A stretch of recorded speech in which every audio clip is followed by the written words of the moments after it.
কি রে সুফিয়া, কি করতেছিস?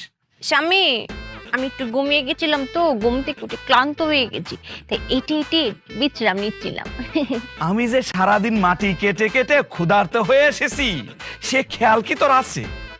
আমার ক্ষুধা লাগিছে, তাড়াতাড়ি খাবার দে, আমি খাবো। স্বামী, তোমার জন্য একটা কুটির সংবাদ আছে।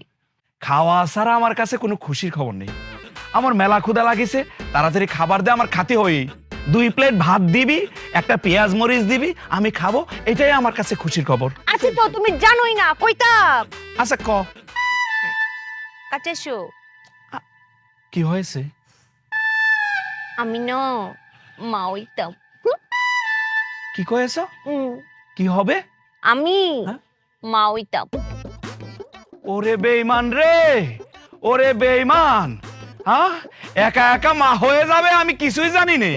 এতদিন তাইলে আমি দুধ কলা দিয়ে কাজ সব পুষিছি। কালো না তো, আমি কালো না, আমি পর্সা।